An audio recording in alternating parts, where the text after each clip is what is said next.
반갑습니다. 상대 하대 상평지역구 오경훈 의원입니다. 국가안보는 우리나라 대한민국을 지키고 국민의 생명과 재산을 지키기 위한 필수 전제 조건입니다. 우리 헌법에서도 모든 국민은 국방의 의무를 지며 국군은 국가의 안전보장과 국토방해의 신성한 의무를 수행함을 사명으로 한다고 명시하고 있습니다.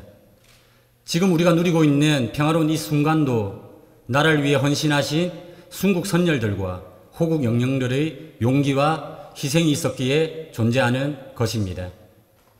빼앗긴 나라의 주권을 되찾기 위한 독립운동, 동족상잔의 비극인 한국전쟁으로부터의 호국, 평화를 위해 타국에서 전장 속에서 치른 치열한 전투, 독재를 거부하고 민주주의의 정착을 위해 투쟁하였던 모든 분들께서 남기신 역사의 발자취는 우리나라의 고유한 유산이며 우리 가슴속 깊이 고이 담아 간직해야 할 소중한 가치이기도 합니다.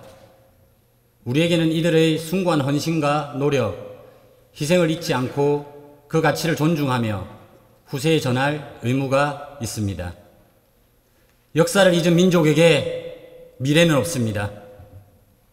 우리는 호국보훈의 달을 통해 그들의 숭고한 헌신과 희생을 잊지 않고 감사의 마음을 전해왔습니다. 하지만 일부 사각지대에 놓여 감사의 마음이 제대로 전해지지 못하는 경우도 있었습니다.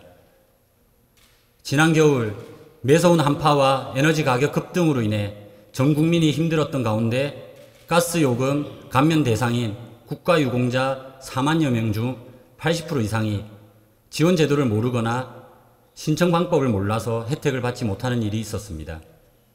기초수급자는 관련 기관에서 누락자를 파악하여 지원했지만 국가유공자는 소관기관이 달라 누락되는 일이 발생한 것입니다. 또한 각종 법률에 따라 예우의 적용사항 차이로 수당이나 위문금을 적게 받는다든지 지원금 지급 절차가 복잡하여 적절한 혜택을 받지 못하는 경우도 종종 발생하고 있습니다. 이 외에도 과거 국가를 위해 헌신했음에도 경제난에 힘들어하는 드러나지 않는 사례가 더 있을 것입니다. 우리가 더 관심을 가지고 국가를 위해 헌신한 이들에 대한 지원을 한 분도 빠짐없이 꼼꼼히 챙겨야 할 것입니다. 이것 또한 중요합니다.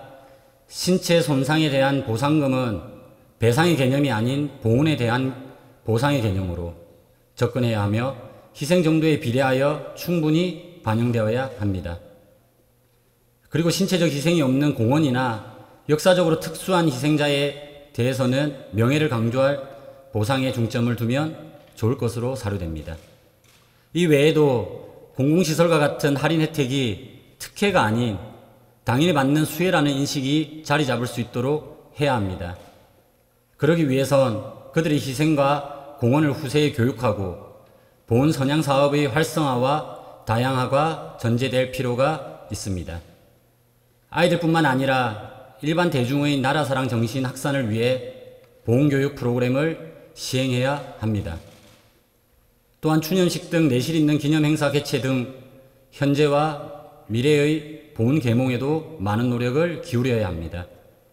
그리고 이 일은 명예로운 분들만 할 수 있는 일이라는 공공부문의 일자리를 제공함으로써 경제적 자립과 동시에 자긍심을 가지실 수 있도록 하는 것도 한 방법이 될 수 있습니다. 곧 호국보훈의 달인 6월입니다. 다시 한번 이들의 숭고한 헌신과 희생을 상기하고 존중과 예우를 다하여 구국의 영웅들과 유가족분들께 자부심을 가질 수 있도록 힘써야 할 것입니다. 아직도 부족하고 갈 길이 멉니다. 여명을 앞둔 국가유공자와 보훈가족 여러분께 한 줄기 빛이 되어 주십시오. 경청해 주셔서 감사합니다.